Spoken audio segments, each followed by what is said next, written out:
Good morning, everybody. How are you all doing? It is today, a Tuesday, the 2nd of August. It is 12 degrees out there, foggy. We're looking for a top of 23 degrees. Petrol, $1.59.5. It is going down. So we said it was going to go down before the excise comes back in and then pop back up. Don't forget, if this is your first time here, you need to like that smash button. I think that fits in there somewhere, something like that. Like that smash button. And of course, if I'm not on it every day, every single day at 9 o'clock Australian Eastern Standard Time, then I'm not on. My no-no square's gone.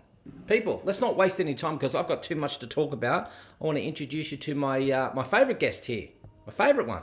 Do I have favourites? This is my favourite guest. I want to welcome you, Gene Corbett. G'day. How are you? Thanks for having me. Well, I'm about to come. 2 seconds. Oh, I had to put the big intro in there. Mate, how you doing? Yeah, not bad. Not bad.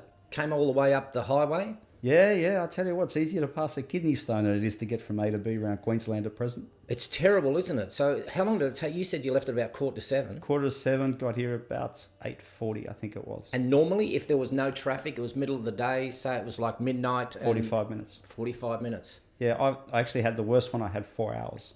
No way. Yeah, it was that bad. I went, bugger this. I'm going to go shopping. I need some food. So I pulled off, went shopping. Thought, there's no point rushing. It's still going to be there. Yeah. Dilly-dallied around, wasted an hour in the shopping centre. Yeah. Got back in the car, put on the maps, and it was still the same ETA. It's crazy, isn't it? It's crazy. So you went, you didn't come straight up the highway. You took the turn off, went up the Logan motorway. Yeah, everywhere I go now, I use Waze. Yeah, or Google Waze Maps. is great. Yep. Yeah. The reason being that you just have no idea where the blockages are or what's going on, so it gives you, all the options in time to do them. Do you have Kalani on? No, what's Kalani? Well, Kalani's on Waze. Okay. So she'll say something like, red light camera ahead, don't get caught slipping. And then it'll be like, there's an obstacle ahead on your left. Here is a question for you. What are the ways that you avoid obstacles? And I'll give her the answer and I go, I just don't go that way. And then 10 minutes later, she asks the same question. And I go, shut up. It's enough now. Oh, that's hilarious. So you just turn Waze on and she's on there and she gives you a hell time. Yeah. I've never heard of that. Yeah. Well, there you go. See, I teach people on here. There you go. You are learning from the master. Oh, I feel far more educated already. You do. Hey, so why this? Why the whole total driver experience, instructor driver, performance driver? How did that all begin? Were you like a shit driver? No, it's the most random thing you'd ever heard in your life. Tell me. You're 15 years of age at school, expected to know what you want to do for the rest of your life, and I had 3 standard answers. I was going to meet a hot blonde, have lots of kids, and take over the family farm. And the folks said, if there's one thing you'll never do is take over this farm. They were just adamant all of us kids weren't going to be on the land. Right. Just such a, they were at that stage, they had $1 million debt at 28% interest rates. I remember those days. What year was that? It would be like the 80s? Early 80s. Early 80s. Yeah. So, somehow or rather they kept the entire show running and pushed themselves to the end of the earth. And so they were just adamant that as kids, like I guess every parent wants the best for their kids. And there's more to life than this. And even a mate of mine, when his father was on his deathbed, he was 4th generation. So he's all filled with pride that, the next generation of Pengleys is going to be on the land, blah, blah, blah. His father called him in and said, I made a mistake. Get out now. You said Pengleys? Yeah, that's his surname. Oh, right, sorry. Yeah. He said, get out now. I've made a mistake. I've wasted. Yeah. And he was in absolute conflict. And he's a sort of guy, the last time I went back, he had this part of the property with all these different sheds he allocated to each different era of his family's farming. So you walk into one shed and it was how this great-great-grandfather used to farm. And another shed was how his grandfather. So his grandfather invented the side-rolled irrigation pipes, and then he invented the end-toe irrigation pipes. Yeah. So he had to go through all that sort of thing. So the next one, I wanted to be an agronomist because I figured what could be cooler than being paid to drive someone else's ute through someone else's paddock. I got talked out of that as they couldn't get any jobs at the stage. Yeah. And now they can't fill 1 in every 10 positions. They can only find 10% of the agronomists required. So these guys making a bomb, that was really bad careers advice. Yeah. And the third one was I was going to travel the world to teach people how to race cars and change the way we educate drivers. Yeah, that's not bad. And they all thought I was nuts. So I got signed up into the army. I was in RAME, Royal Australia Electrical Mechanical Engineer Corps when I was 16. Yeah. So the army and I didn't get on too well. Ah. I think I was a bit headstrong for that. Okay. And anyway, one door led to another door, and then I had a workshop in Mermaid Beach, and there was this street called Surface Avenue, and every day I'd just make it my mission to see how fast I could throw this old 64 Holden through this bend across the bridge and still pull up from the street, not knowing that Grant Hackett's father, who was one of the most senior police on the Gold Coast at that stage, lived right on that corner. And I get about 74, 75 mile an hour out of the thing. Yeah. And then one day, after a rather spectacular slide into the street, this guy came down, revved the ring dinger out of me, told me if I was half as good as I thought I'd prove it at a racetrack. And once he realised I genuinely didn't know there was racetracks in Queensland, he took me up, showed me his race car, invited me, and one thing led to another. And next thing you know, I started working at a place called a BMW Performance Driving Centre, and that led to, I ended up working with Mercedes-Benz for a stint in F1, doing their performance driving and vehicle launches, work with brands like Lexus and Porsche and FPV and all that. But when I was traveling with BMW and Mercedes, I realized every time we did a job, at the debrief at the end, we would all have the same universal conversation. Who the hell teaches these people how to drive? Somebody should fix this, the manufacturers, the insurers, or the government. And when I looked at it, I went, well, it's not any of their business cases to fix this, and what's so wrong with what we do? And there was a huge amount of science. The guy I worked for, this Frank Gardner guy, he left Formula One with Sir Jack and got poached by Ford for the GT40 program. So that movie that was out, Ford versus Ferrari, he used to tell us all those stories before there was even a movie thought about. He was right in that inner working group. He worked with NASA on designing training programs for the astronauts when they wanted to go to the moon. He worked with the US Navy. They had a problem with pilots missing the aircraft carriers at seas. So there was a huge amount of science and research in what we did and how we did it, which was how we operated at the level that we operated at consistently. And so the more I thought about this, I went, wow, how interesting. We don't understand our value proposition. We can't define our client base. And what is it we do besides drive fast? When there was a lot of integrity in those questions that nobody had answers for. And once I realised the answers to those questions, I thought, the opportunity is not on the glamour side of the fence. The opportunity, it's on the boring side of the fence, because they're the ones that actually need it. And the problem is, we're not defining it, so no one knows what it is that they're paying for, but there was actually a brilliant market position for it. So once I thought I had the formula, I left my glamour side of the life and started up a business at a place called Darlington Park, and we used that for branding. We had our own vehicle performance driving school, a V8 supercar school. We did corporate launch programs, and we set the driving school up, and we proved the idea and the concept and how it would work. And then we got involved with Griffith University. We gave them a sample of 1,000 students out of the 4,000 we'd run through the program at that stage. And for a demographic where a third will crash in their first 3 months, we had one crash in 3 years. Amazing change in driver behaviour.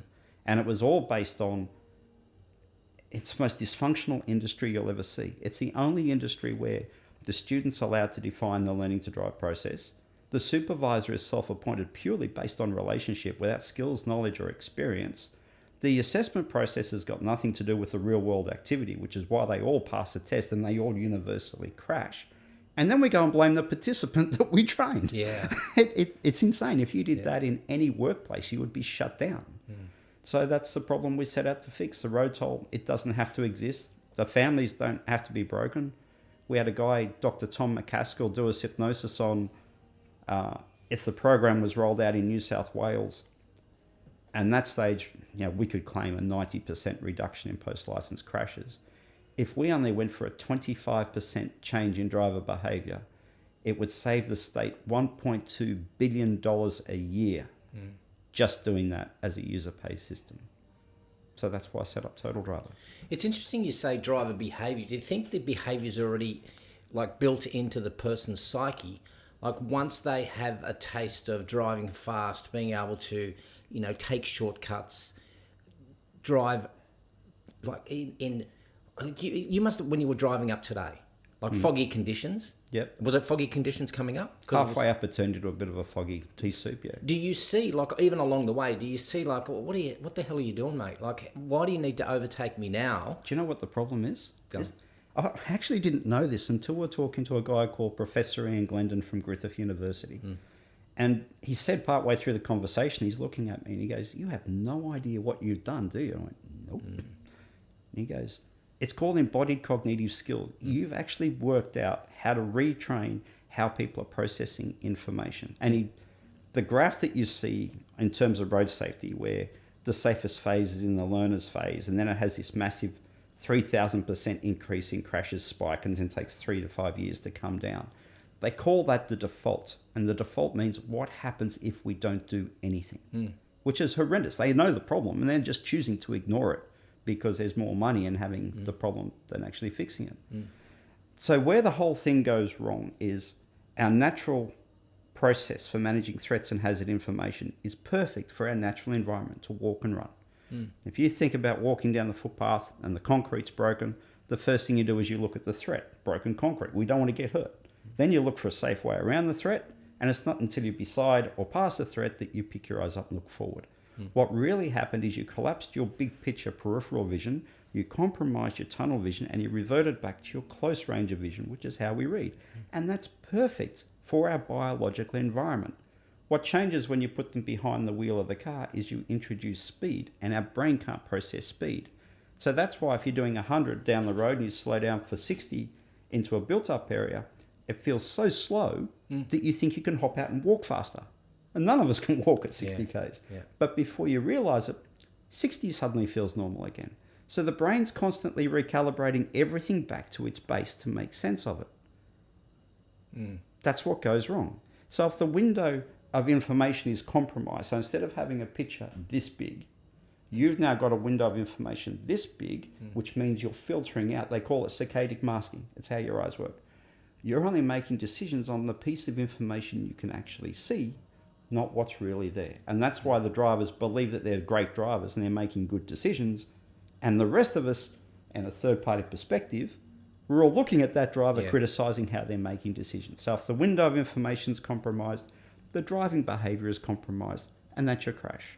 So all we do with these students is we reverse that process. So in motorsport, if you're teaching in a performance or a race driving application, there's a process that you lead a person through to teach them how to drive with their big picture peripheral vision. And if you watch a car race or even a motorcycle race, you'll find they spend very little time looking out the windscreen. They're looking out this window or they're looking out this window. They're looking at where that road's originating from. Because what happens is your brain creates a map to get from here to there. And then your subconscious follows the map. So you're steering with your eyes. As you pick your eyes up and look, your hands follow your eyes. What that means is you stall the speed and you buy the time. So once you teach a learner how to do that, you then teach them how to see what it is that they can now identify. And then once they've done that, that natural means of self-preservation kicks in. There's your change in driver behaviour. So you'll always have the ones that want to drive fast. And to give an example of that, I remember when I first started with BMW, a friend of the family's phoned up. Because this was out in the middle of New South Wales where I grew up. And I won't try and talk as slow as what he did because it's not physically possible. But he said, I heard this, rah, and I just wanted to say that if anyone had a calling in life, that's you. I went, what are you talking about? He said, son, I'd never seen anyone try and race a tractor until I saw you drive. And I went, oh, it's good. What are you talking about? But we've all got that kind of behaviour, that adrenaline, that search for the rush. I mean, that was how motor cars came about. And then that was why the first two motor cars, Henry Ford and Goblet Daimler, decided to race each other. It's what's driven innovation and technology. So you can't ignore that. But what we found you could do was you could actually harness that and change their perception of what they thought good driving was. But then you had to have an avenue to steer them into to raise that environment safely and show why it was so bad on the road. It's interesting, when I learned how to ride a motorbike, one of the things that they taught you was that whatever you look at, like if you're taking a bend, the thing is that you slow up to a bend and then you speed up after you get around the bend. But if you're looking at a pole around the bend, you'll hit the pole. Every time. But if you look at where the road is like originating from, so you're always driving into the horizon. Yes, correct. And so, and then I thought, I wonder if you can apply the same with driving a car. And absolutely you can. So I think the problem here is that people only, like you say, people only look for what's in front of them rather than looking for what's beyond them. So they only have that concept of, it's like driving at night. You only ever know what's 200 metres in front of you because that's all the lights shine. But if you knew what the road was like, you'd be better equipped to be able to handle every single road condition. The whole challenge with that statement is you're coming at it from your level of expertise Correct. and experience. Yeah. And what we need to remember is we've got people teaching their teens how to drive that have never done anything more than driving from home to Coles. So their perspective of it is completely compromised again. Now, we didn't realize how bad this problem was until we designed the program, got all the systems working, X, Y, Z, and thought we'd done a really, really cool job. We'd written learning guides for each and every step so we could teach the parents and take them on the journey as we're teaching the kids. And we thought, let's go make some videos. Yeah. How cool is that? Visual reinforcement. It's got to work. Yeah. So what we did, we jigged up a camera behind the steering wheel of a car, and we got students at different level of the program. And bear in mind, everybody from the first introduction word was on a script. They were all told the same thing at the same time, the same way, X, Y, Z. It was really very quite robotic in terms of how we went through it. And there was a lot of science as to why we did it that way. So these people at different level, we would sit there, get them to adjust the camera so they were looking through the windscreen through the camera, and then record their drive. And what we found in the first 3 sessions of the program, their eyes were so compromised, so low, 2/3 of the field of view was the bonnet, and you could define the stones in the bitumen at the end of the bonnet. Sorry, so how do you know that? So if you got Because a camera where they were adjusting the camera to look, so what they would do, because the only way they could see out the windscreen was through the camera, right, gotcha. they'd adjust the camera. They'd adjust the camera, and they'd be looking over the Straight bonnet. down on the bonnet. But that's interesting. It's interesting you say that. It's when you teach a person how to ride or ski or, to ride a skateboard, everyone wants to look down. Everyone wants to ride the bike and they want to look down to see what the wheel is doing rather than looking at the horizon. That's just a natural thing to do though, isn't it? I was dating a woman. She had a 2-year-old boy, 2 to 3-year-old boy. Define woman. I'm kidding. Oh, Sorry. She was gorgeous. Yeah. That's a good way to define a woman, Okay. They're gorgeous. Yeah. She. Yeah. Yeah. Okay. Sorry. That's to a whole interrupt. other conversation. Anyway, he was at that age, he was starting to ride his first little push bike and his first scooter. And I'd pull her up, and because mums are way too overly protective. I've never had kids, but us guys, we're like, you'll be fine, let him hurt himself. That's how you learn. They're like, oh my God, my boy can't get hurt, all this sort of stuff. Cotton wool. Yeah. Yeah. And I'd go watch him, and his eyes were literally watching the front wheel of his scooter. Because that's where he thought he had to look to be safe. That's what he was biologically and intuitively doing. He started riding a push bike. So what I'd do, I'd walk up to him, I'd grab his head and go, no, Jake, look there. And I just kept doing that until it became intuitive for him to go, oh yeah, this works. But if you don't teach, and this is what's so fundamentally flawed with this whole learning to drive process, most of the people that do it are the mums. And mums, there's reasons why they don't like driving. They've actually tracked this, what happens at ages from 4 to 5 on how we're developing in terms of male and female and spatial skills and awareness. And it's why males tend to go down a particular tangent. Geez, we're walking on thin ice here, aren't we? And that. So what changes is when you introduce apprehension, you create adrenaline. Adrenaline exacerbates this problem of taking a big picture peripheral vision down to that compromised window of information. So when you take mum from the driver's seat, where she, like everybody, believes the steering wheel controls the car, and you put her in the passenger seat, but now you've put the most important thing in her life in the driver's seat, and she's now responsible for that, but the control's over there and I'm sitting here, everything gets heightened. So that emotional roller coaster then gets transferred to the kid, and that's why they butt heads and they fight.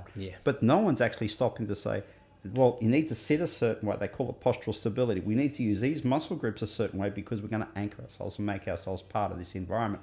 We need to change how we're processing. So we're not going to look here, we're going to look here. Now we're going to create a script. No one teaches the parent. So what happens is you're compounding this core problem with each person that goes through the process. Do you think the roads have a lot to play? No such thing as a dangerous road, dangerous car, or dangerous conditions. It's what we create out of them. I love that. Say that again. No such thing. There is no such thing as a dangerous road, dangerous car, or dangerous conditions. What's really interesting, and one of the things that road safety experts, X being the unknown quantity and spurt the drip under pressure, that they don't acknowledge is if you look at the cars that we learned to drive in, they were pretty agricultural pieces of crap. Yeah. Okay. Like we were always told, don't brake in a corner because you'd only have to touch the brakes. And this thing wanted to think it was in the Olympics doing a pole vault or a gymnastics suite. Okay. As the cars that we learned to drive in, because of that, they taught us how to work with the car. We actually had to engage in the driving process.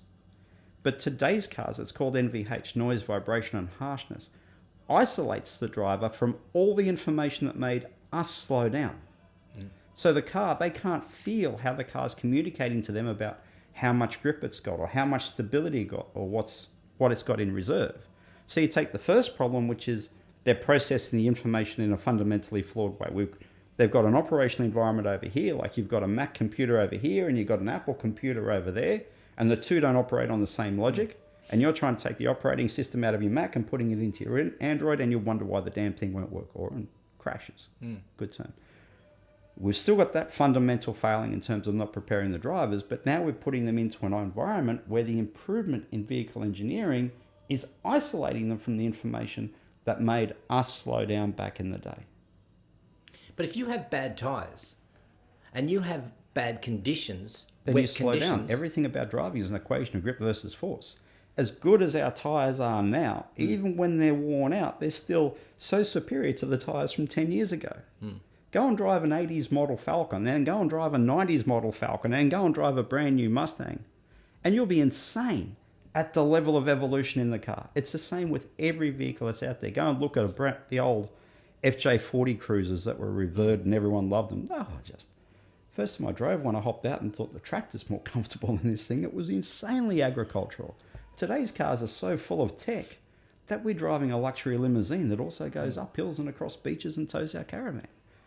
But I'm kind of like thinking there are a lot of airborne cars, like cars that actually flip on their roof. 10, 15 years ago, we didn't have the incident of so many cars flipping on their roof. Are they making them more...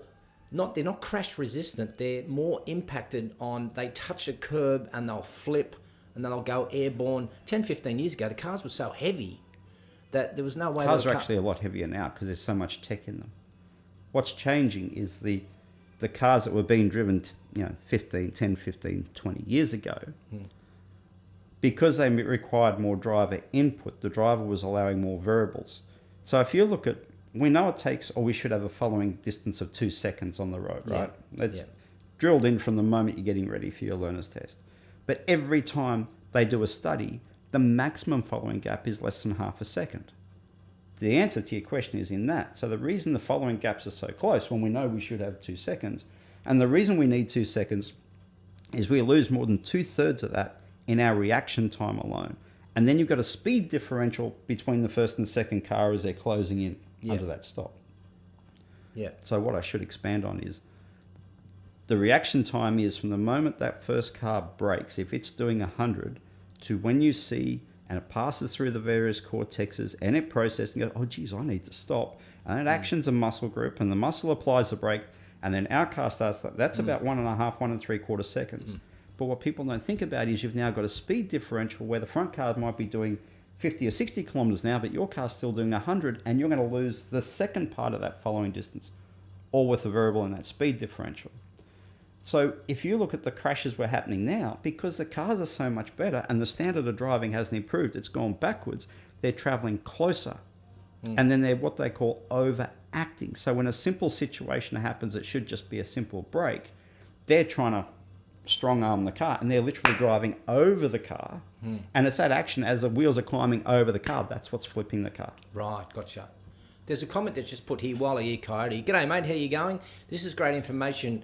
I was an accident reconstructionist before retiring from the PD and handled fatalities exclusively. Old cars were heavier in the US. Agree? Because they were bigger. They were bigger. Young tanks. Yeah, they make big cars in the US, don't they? Well, they were trying to get ready for the space era, and they just put wheels on them as part of R&D. Yeah. That was a joke. Yeah, I know. I got it. Yeah. But I'm still trying to get in my head that, I mean, you say conditions, the car, it all comes down to driver behaviour. So why do we need cars that go 220 kilometres an hour. Why do we need a Maserati or a Ferrari?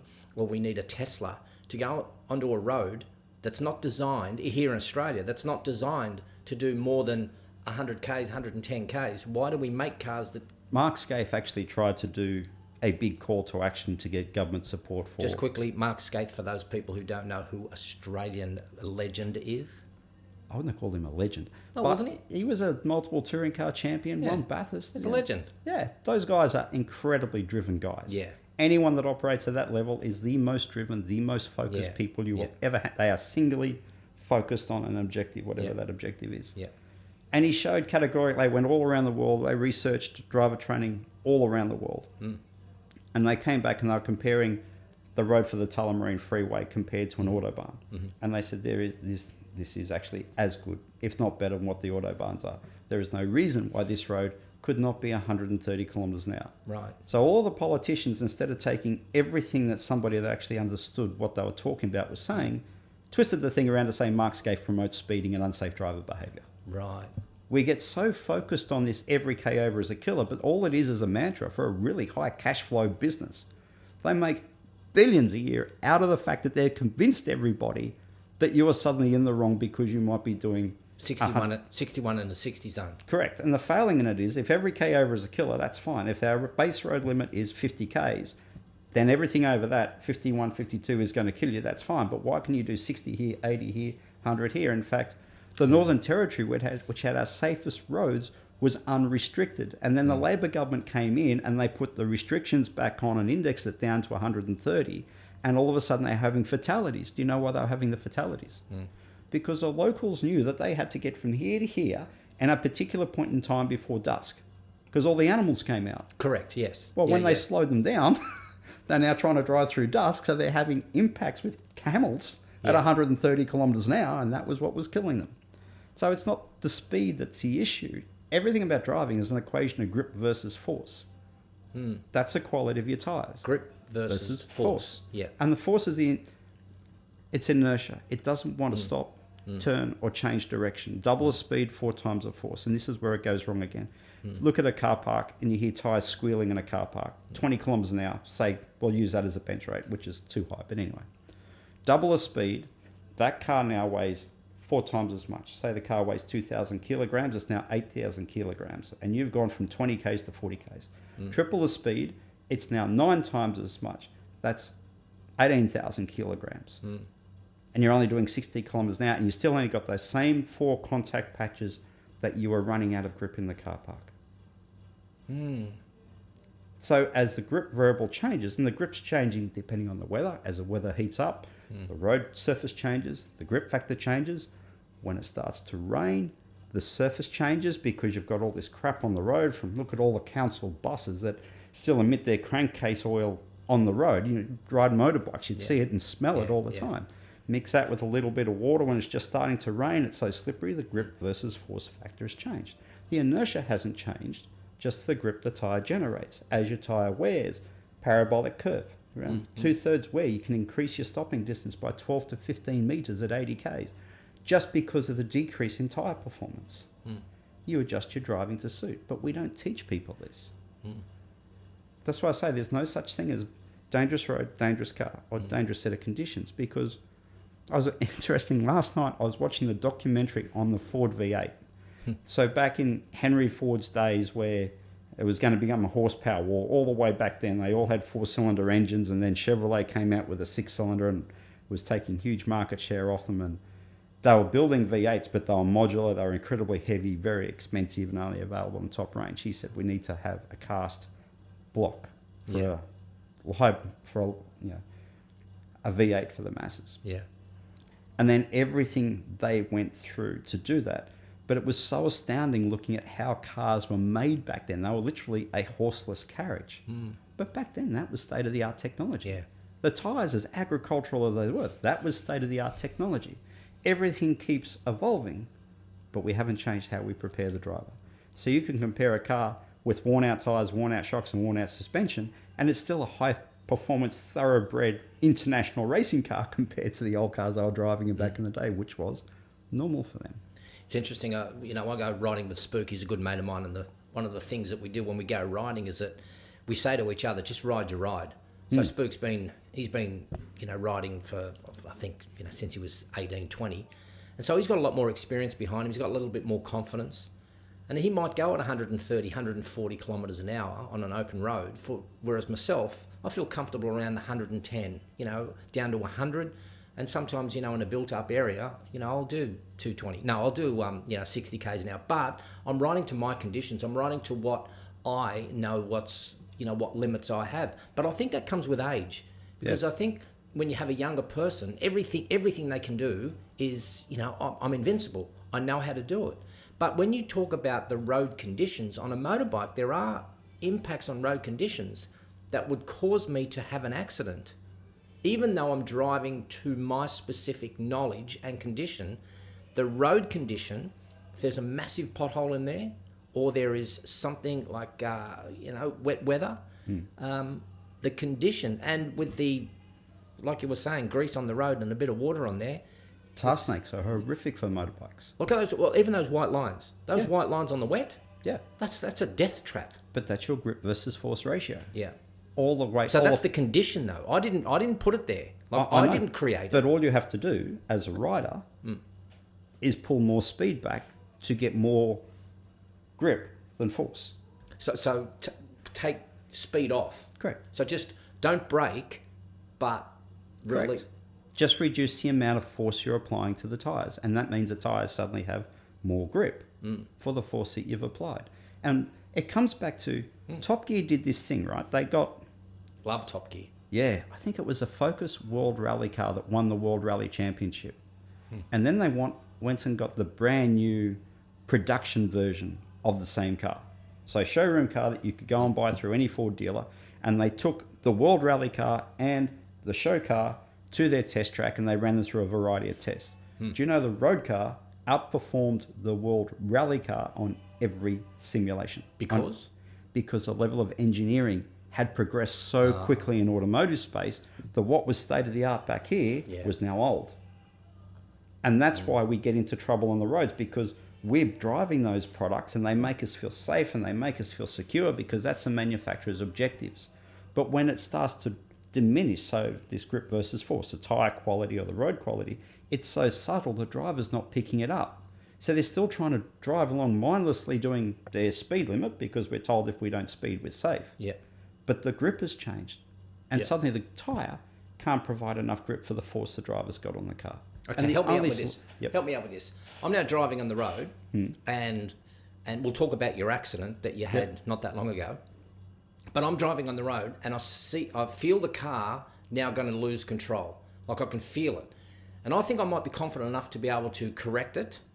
What do I do? Get off the gas. You got too much force for grip. So if I get right off the gas, so what are people then doing? Are they panicking and trying to speed past it? Are they trying to correct it by if I go faster, it'll help me out? Because you see a lot of those caravans too. Caravans. That's a weight distribution thing. They've got the weight in the wrong area. Yep. But stick with me with cars first, and then we'll get on the caravan, and then we'll go on to bikes, and then we'll go on to skateboard. But what's my problem? I'm starting to feel it lose. Just what do I do? You got too much inertia on the car. You've got to come off.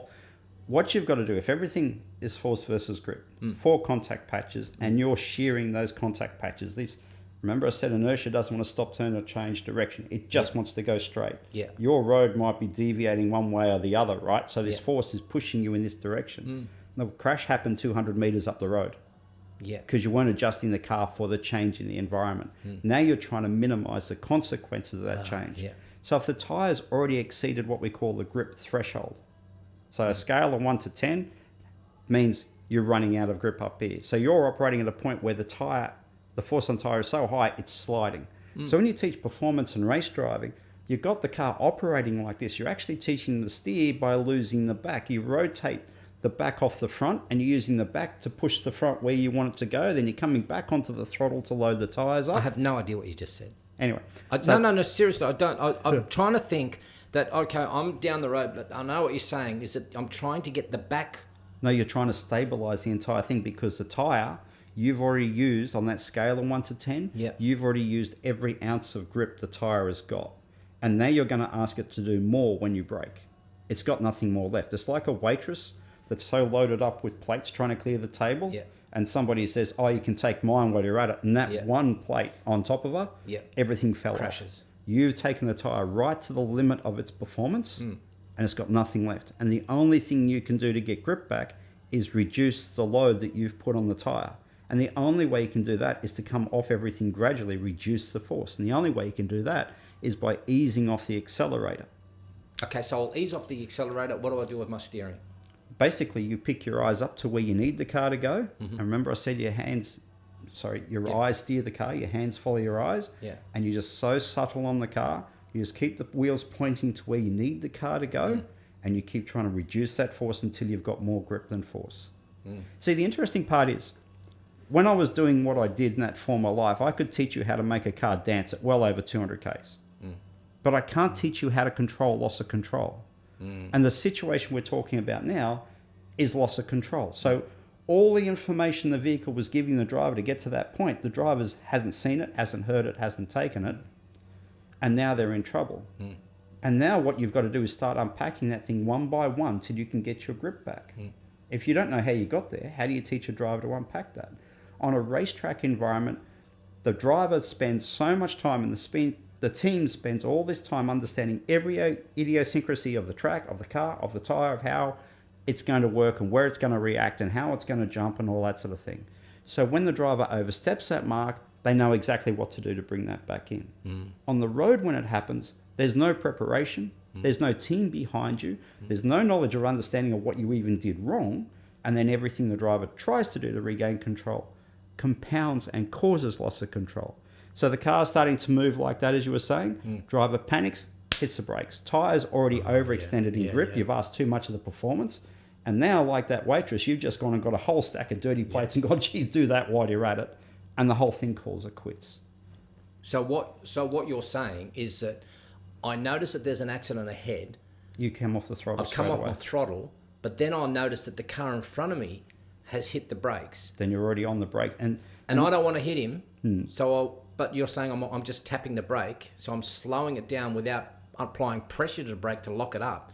But I thought that's where ABS kicks in. No, ABS, the only reason they introduced ABS is it gives the driver the ability to control the car that lost control. So what ABS does is allow the tyre to keep rotating. Yeah. And if the tyre rotates, it can steer and it can stop and it can change direction. So we used to do this activity where... So that would help. It does. Yeah. But what happens is the driver then uses that safety margin that ABS is in and takes that away and then drives at that margin, which means there's now no safe margin again. Yeah. So the scenario, the difference in driver behavior and managing the scenario you're talking about is when you put these skills and techniques in place, the driver will see this happening all the way in the horizon. They'll see a concertina, they'll see a brake light, they'll see something that doesn't make sense. So peripheral vision is attracted by colour and movement. So you teach the driver to process based on the change in the colour and the movement. They don't have to know what it is. It subconsciously doesn't make sense. So that's when they start pulling themselves out of that situation. And that's where the safe margin comes in. In the middle of it, where everyone's closing on each other at a rapid rate of knots and you're looking for an evasive manoeuvre, it's way, way too late. Yeah. So the crash I had, for example, I was on Bruce Highway. I had a special needs client that I would go up to the Sunshine Coast every week to do. And every week I went up, I would be caught in a similar sort of a crash where the motorway would be blocked because of their road safety strategy now is we can't stop you from crashing, so we're just going to corral you onto the road. And I would always have to pick my way through, get the cars going in some kind of manner, get them off the road to clear the road, and then we could all get going. So this particular day I'm coming back, and there's a reason this happens. It's called planned redundancy. They're actually building it into the road network. Sorry, just go back on that.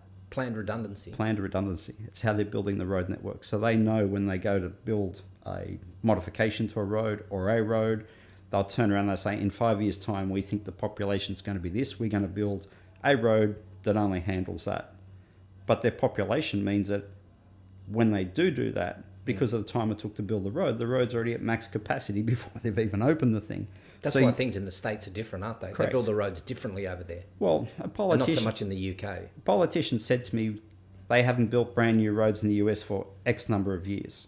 But what they did in the US, was when they set out to build their national highway system and their roads, they went, in 50 years' time, we're going to need this many lanes. We're going to need, this is how the flow's got to work. They built it right from the beginning back then.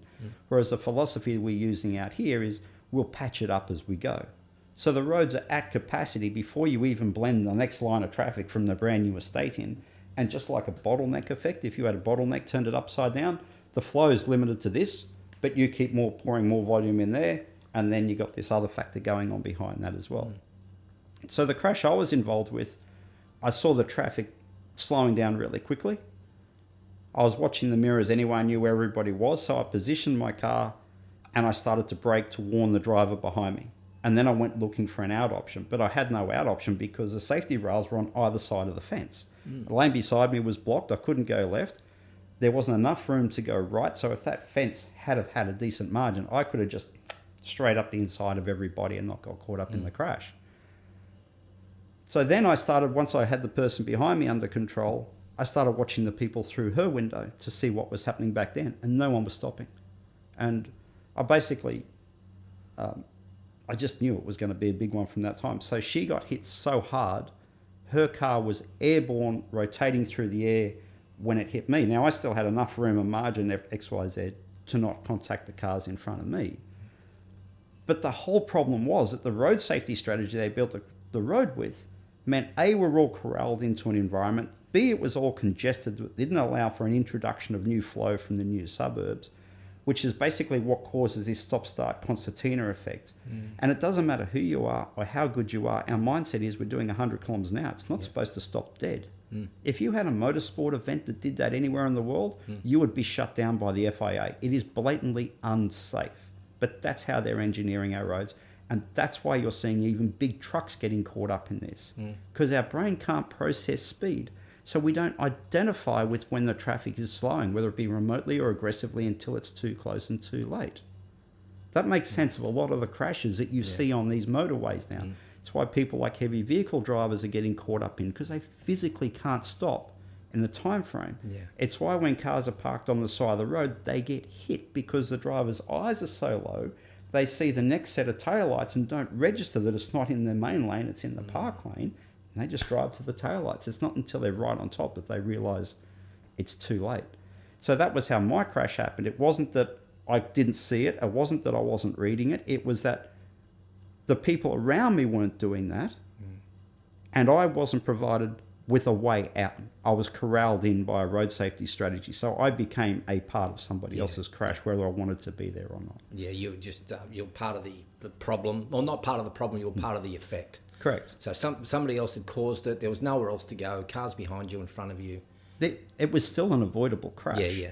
It was avoidable. It was avoidable. Yeah. But only when you educate drivers to Around a standard. And we don't educate the drivers. So why don't we teach this in schools? I mean, I know we're going to talk funding, and there's going to be, we'd rather teach people that it's all right to have a drag queen in there to teach them story time, but we're not going to teach them the great life skill of being able to drive, a 2-ton, 4-ton vehicle. We don't teach them that. We had to do a vehicle assessment for DWALP, Department of Land, Environment, Water and Planning, down in Victoria. And what had happened, they just brought, I think it was 150 or 200 Mercedes military spec G-Wagons for the SES. And that might seem a bit extreme, but it's actually a perfect vehicle for what they wanted to do. It's over-engineered, it's robust. They're not trying to adapt a luxury road vehicle into that environment. They're taking a vehicle purely designed to operate in environment. So over the course of the lifetime, brilliant vehicle for what they were trying to do. The problem they had was the rank and file of the SES that do their own driver training to their own standards and XYZ were old school guys that learned in a Land Cruiser or a Hilux or a Patrol. So their entire process was, this is how you drive a Patrol, and this is how you drive a Land Cruiser, and this is this. And now they're putting into a modern vehicle, V6 turbocharged, free revving diesel, automatic, that grossed out at 5-ton GVM, and they're putting a 4-ton trailer on the back of the thing. Yeah. The rank and file was saying the problem is, like, there was one part they said, look at this, and they were parked on a hill like that and some big mountain range down there. And the guy just took all of his feet off the pedals, expecting the engine that would just do a slow crawl mode down like that. And of course the engine ran away. It's not that type of engine. But their real problem, all their crash statistics when we buried into it was their junior members, people who've only learned how to drive in a little Hyundai XL and that sort of thing, been suddenly thrown into a mini truck at 5 ton with a trailer just as heavy behind the back, all of it a perfectly legal combination on a road car license. And no one had ever taught them how to stop that much mass. Their crashes and incidences weren't happening in the field trying to fight fires. They were happening going from that to the depot and back because they didn't know how to slow a vehicle of that mass down. They didn't know how difficult it was to change direction. So we wrote this into a comprehensive report, and the department came back and said, that's really cool, but we want it broken down into 3 parts. We want you to have one report saying what a great decision we've made on the G-Wagon. And we want another part on this part, and then a third part on what you're saying as a revision to the approach on how we should do our driver training. So I did that. They filed the first 2 and just submitted the report that said how great they were because they bought the G-Wagon. So the problem that you've got in terms of why this isn't done is it comes back to the core challenge that I said right from the beginning. There's no value proposition for what it actually stands for. We all do it every day, so we're numb to it, and we think we're great at it, and it's everyone else that's got the problem. And in a systemic nature, you've got that type of personality making decisions on, well, you guys just teach people how to hoon. It's got nothing to do with that. It's all about rules and compliance. Is that what they think? Yeah. They actually think that you're teaching a person how to hoon, like how to drive dangerously and be able to correct themselves. Correct. It's even worse than that. Dr. Andrew Peterson did his PhD on this subject. You can Google it. I can send it through to you. It's called Driver Training, Driver Performance. And what he found was all these studies that the government uses to say, well, that type of driver training doesn't work, was basically fundamentally flawed from the outset. You had people had no idea what they were researching. They were doing focus groups on the telephone. They were using high-risk groups of people who had lost their license, been forced to go to a defensive driving course and come back and said there wasn't enough change in behaviour to justify the course. So the people doing the research didn't understand what it was that they were researching. The industry they were researching didn't understand what it was that they were providing. And subsequently, the documentation that came back wasn't clear in terms of evidence to show that there was a benefit for it.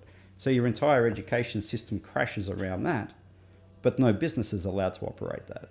So you've actually got cases where one arm of government sues another arm of government because this arm of government didn't implement effective driver training for the workplace, as the car is defined as the workplace. So they fine them for the crashes that resulted. But they don't come back and say, we could actually fix this entire problem if we taught them the right way from the beginning and we fix it at the core. And the next problem you've got is once a person's got their license, we've told them they can drive. So they all think they're 10 foot tall and bulletproof. We told them, you've got your license, you can drive. So the only way to create that change is in the beginning before they start to drive. So what's really interesting, we had lots of issues with especially transport and main roads. Basically didn't like who we were. It came to a head when I did a research project for 60 minutes on DriveCam. And after that, the garbage that went on is still going on to this day. But we're actively being obstructed with our school education programs that we were providing for free to the schools at our own time. Basically being told that the only reason we were doing it was to sell our driving courses. Now, what was interesting was Frank Gardner, this person I was telling you about. I didn't realise this until about a year ago where I met a person that was his understudy. So Frank was trying to groom him up to do exactly what I was doing. They ran a program through the schools and they were trying to get government funding for it. And then the government basically turned around and said, no, we don't want you. You're only doing this to steer people into your business of truck driver training, and we don't agree with that. And they just cut all the funding. So I'm not a pioneer in that sense of the word, because other people far smarter than me, far more intelligent and far more effectively resourced have all tried to do it. But they've all been obstructed by the same bureaucracy that taught themselves how to do it, that thinks it's all about rules and compliance, but has this business that generates billions in revenue for the consequence of this lack of education that goes through. And that's why it doesn't happen. So give me top 5 tips that you would give someone, a young person, 17 years of age, is just about to go for their driving test. It's too late. What? It's too late. What do you mean go for their driving test? It's too late. Because the behaviours are already ingrained. If you go down this path of called embodied cognitive skill, right? Walking and running and how we process. You put them behind the wheel of the car, and what happens is they learn to adapt. They learn to manage this flawed process. And the moment they've got their license, what changes is what you've done is taken the supervisor, mum and dad, that was subconsciously making all the decisions for them to keep them safe. You've now taken that away. So they all believe that they can drive. They pass the test, which is completely compromised and contrived. Yeah. And then you've taken the major safety mechanism away. You haven't taught them situational awareness. You haven't taught them how to read that constantly changing environment. You haven't taught them why their own process is actually working against them. But isn't the goal of a driving test just to get the person competent enough so that they can drive?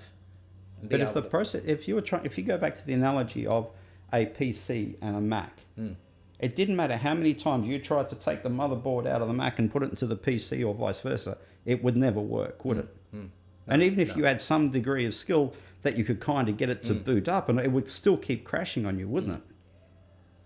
And then you introduce AI so the computer can kind of learn and start to do its own patches, but it's still never going to be reliable, will it?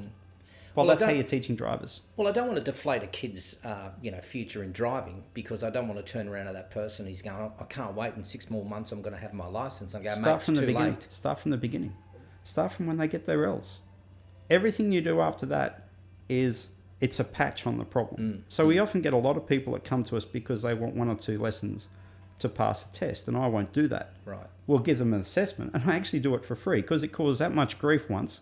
I went, great, I'll give you an hour of my time for free. And if you can make me, in that hour, feel with any confidence that you're going to be prepared and competent as a driver, I'm happy to take you for a test. But if you can't, we either go back and we start again. It's going to be a 3-month process to get you to where I want you to go, or we just part ways. No kid wants that. Be surprised the amount of kids that do, and be surprised the amount of parents where their kids have passed their license and they're crashing cars and they're scaring the daylights out of the parents, and the parents bring them back and get us to start the process again. Yeah. And it doesn't take more than a session to get the student to understand, no one told me this, no one's done this, I didn't know this, I get what you mean by this. And then you just lead them through the journey. So is this like a driver rehabilitation centre as well? We actually do a lot with the NDIS, yeah. We do a lot of special needs. We do a lot of people with post-traumatic stress from their crash. So what happens, people at our age, I'm not going to split it up into gender, have a crash, and the crash is a sudden realisation that they're not as good as they thought they were. Yeah. And then they can't understand how the crash happened. And the fear, the trauma, elevates like you wouldn't believe. I've had them where the moment you even look like going near a motorway, they'll just burst into tears and they refuse to even drive back. Yeah. And you've got to unpack all this process and then re-put it together so they actually understand, that was how that happened. But if that behaviour is embedded in their reptilian brain, like a drug addict, for example, might go to rehabilitation, but then they might come out of rehab and then they'll just do the same thing over and over again, because it's easier for them to get that high than have to say, look, I'm going to go not cold turkey. What you have to do is you change the reward mechanism that they get out of driving. So with the 60 Minutes project, it was really interesting. The guy that created DriveCam came from Mullumbimby, okay, and wound up in Silicon Valley and got funding, and that's how DriveCam originated. And so 60 Minutes asked us to do 2 demographics. So we were supposed to have 50 participants, but interestingly, everyone that we approached said, you guys are just going to try and set us up to make us look like idiots on national TV. We're not going to do that. Like that, the media sussed. So we ended up getting 40. We split them up into 2 groups of controlled, where we could debrief them on the footage and what we saw of the footage and what was causing these camera triggers, and the group that we couldn't do, where we just had to let them go of their own accord. And all we did with the control group was we gave them different reward mechanisms for their driving input. So instead of their rush being racing through the gears, for example, we'd give them a fuel economy target, or we'd give them a rev target, and then we'd extrapolate that out and go, wow, you've just paid for an overseas holiday just by this change in behaviour here. And if they had particular sets of symptoms, we'd give them little challenges so they had a reward mechanism that wasn't based about speed anymore. It was based about a feeling of smoothness, or how little they had to do with the car, or how relaxed they were when they hopped out, or how much more energy they had to enjoy their holiday. All we did was change the focus of the reward. So let's just say, for example, if I can have a whole bunch of drugs just sitting here, I can have crack cocaine, I can have, meth, I can have fentanyl here, I can have a whole bunch. Your mindset would be, well, nice having a look at it here. I've got a mature mind to know I don't need to do this stuff. And if I do want to take any of it from, from a dope, marijuana to fentanyl, you would then go, I'll have a little bit. So I'm going to ask you this. Do you think that the speed limit on the roads is there as an initiative to save lives or a revenue raiser? There's a really interesting amount of research that's gone into this. It's called the 85th percentile rule. And it's how the speed limits are set in a lot of states in the United States. So if their speeding fines get too high, they know the speed limit's too low. If their crashes get too high, so if the speeding, too many speeding fines, the speed limit's too low. If their crash rate is too high, it means their speeding limits are too low. So they relate it to a bell curve. So your most high performance level is in this top part of the shape. And if you slip down this part of the bell, the driver becomes fatigued. And what they call fatigue is monotony in driving. Think about the old cars we used to drive. We had to drive them. We had to engage with them. There was a level of stimulation there. Yeah. We've taken that stimulation away. So what happens is a driver goes faster. We start learning these behaviors from 3. So we've learned all this in the back seat of our parents' car, watching our parents how to drive, right? So we go subconsciously searching for that same level of stimulation. But the car environment has improved so much that instead of it being here, the car's gone to there, they're now operating it here. So the rule means in this window here is a maximum amount of intention because there's a maximum amount of stimulation. But when they go too fast, crashes go through the roof. Okay, we need to drag the speed limit back because they're going nuts. If the crashes are too low and the speeding fines are too high, means that the driver performance has dropped off because they're disengaging from the act of driving, or we call it the art of driving. So they know, and there's plenty of research on this, that if it was all about keeping drivers safe, what is the speed that people naturally want to drive at? Then that becomes your limit, because too fast, they're out driving themselves. Too slow, they're disengaging themselves. I'm just fascinated by the amount of information that you have. But let's just say now, last question I've got for you, because, man, time has gone so quick. Let's just say, for example, now you're sitting in front of the Shark Tank. I'm an investor, and you come to pitch your, whatever it is that you want to pitch. What would you be pitching to me that you want me to invest millions in or nothing in? What would be your pitch? What's your key message? Okay. In terms of everything today is about purpose. It's our buzzword in corporate, and it's what's driving a lot of this ideology with woke agenda. There is no greater purpose than keeping a family together and a young person's life intact for them to reach their potential as an adult. There is no greater purpose when we know we can fix this problem very simply in a user pays format, so it's not even a drain on our government resources. The parents are going to pay for it anyway. They just don't know what it is that they're paying for. I cannot think of a greater purpose than a change that means everyone benefits. I can't think of another one. Oh, Gene, what a conversation. We could do this for another 3 hours, couldn't we? Yeah. There's so much more information that you have, and I think you're right in what you're saying is that, we want to keep the people who we love the most. We want to keep them safe, but we also want to educate them in a way that makes them think like that they're not taking risks, but they're avoiding the inevitable that may happen if they speed. Or no one hops into a car to crash. We forget that. Yeah. And in all the years I was doing performance and race coaching, even at my own supercar school, right? There was only one person out of everywhere I traveled in the world. There was only one person. Actually, it was two. The one I'm talking about was because they refused to listen. It was always a battle of the egos. In fact, Sir Sterling Moss, he would say back in his days, it was the first thing I was taught with BMW and Frank Gardner, is the quickest way to upset somebody is to pick on their ability as a driver or a lover. Because they're the only two things we teach ourselves how to do, right? So there was only one person in all those years where I just took him back to the pits. I think we'd only done 2 laps. I said, my life is not worth your money. Right. Get out. Right. Done. Didn't want to know about it. Okay. The other person, it was in Asia. I won't say the brand, but this woman scared the bejesus out of me. And basically, from the passenger seat, I ripped the wheel out of her hand, I threw the car sideways. I could literally touch the concrete wall. That's how close it was, right? She was upset at me because like that type of client base, again, they think they're way up here, rah, rah, rah. And I basically said, back to the pits, got out of the car. I was like, ooh, that was close. So the boss comes over, what's going on, rah, rah, rah? Didn't brake. Just didn't touch the brakes. I said, brake. And because you're dealing with a lot of multilingual things, you've got hand signals and you go through all this. I went brake, I went brake, I went brake, I went brake. And I just had to grab the wheel while I was there. Otherwise, we're going to bend this thing. It would have been massive. You know, she could only see 20 feet in front of her. No. The reason she didn't brake, she couldn't see the corner. Oh. So that was it. She wasn't allowed to drive after that. Yeah. Not because there was anything wrong with her in terms of the drive. But she's probably still on the road driving now. That's the problem. Yeah, that's the problem. But that comes back to your driver behaviour. If the window of information is compromised, they're not seeing that. They call it saccadic masking. Means every decision they make is based on this compromised window of information, which means the driver behaviour is compromised because the flow of information is compromised. All you have to do is fix that. You don't have to go into great car control skills. You don't have to teach them understeer and oversteer and loss of control skills. No. All you have to do is fix that. Just slow down, mate. No, it's not about that. There's people.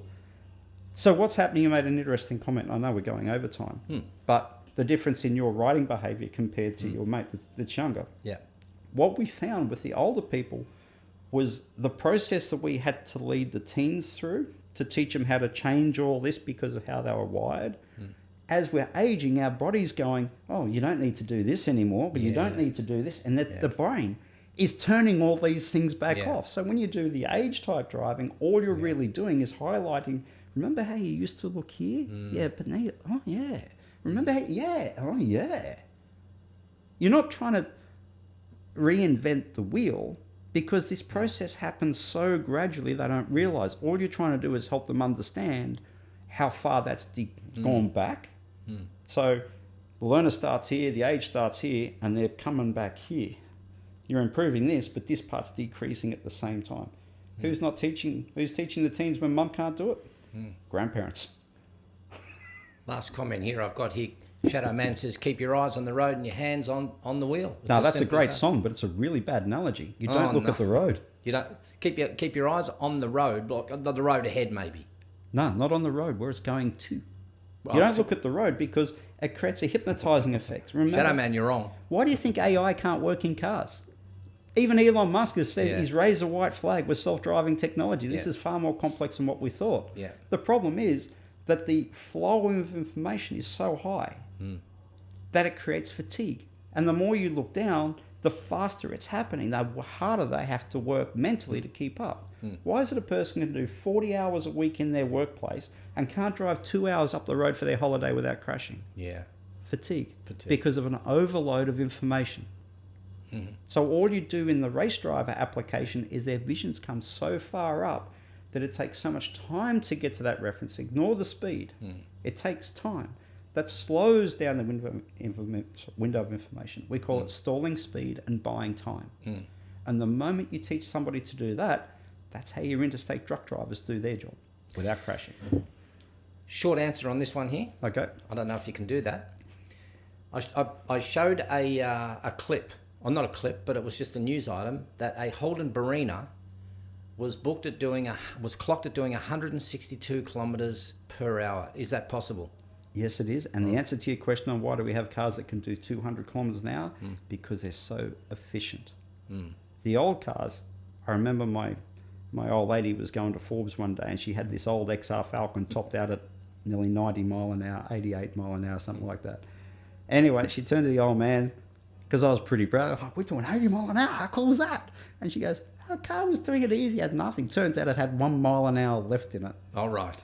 So those old cars, they were tapped out. That was their max. That's their max. Everything is so efficient, and that's why we've got such good fuel consumption, such low emissions, such good ride comfort, such good safety, that you've now got this reserve. And that's why they can do that speed. Doesn't mean you need to do that speed. It's why they're capable, because they're so efficient. And that's why engine capacity is coming down. No worries. Throw your headphones on. You know what we didn't do this morning is that we didn't do the cheers, Rudy. So I need to do that quickly. Oh, here he is. There he is, the old man. Cheers, mate. Cheers, everyone. Cheers. Thank you, fella. Didn't do it this morning. He's going to get really upset. I have to finish because he's got to watch Rawhide now after this. and that's the only thing that's important to him. Mate, it's been so good having you on. I think I can talk to you for hours, and there was so many questions, and you'll get to have a look at this through, so you can see what comments people are making, and you might be able to help them out and answer their questions. So what we're going to do is play the magic music on and finish it off. Maybe next time we have you on, you can answer some of these questions. Sounds good. So there's the music. Everyone, if you wouldn't mind, give us a big cheers, Rudy, at the end there. And can you thank my guest, Gene Corbett? What Thanks, a man. everybody. What a driver.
Wiley, you've got the last word there. Cheers, Sir Rudy, Lord G-Man, and hi, Gene. Oh, I see what you did there.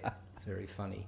Thanks, everyone. Have a great day. We'll see you tomorrow. Same time, 9 o'clock, Australian Eastern Standard Time. Bye, everyone.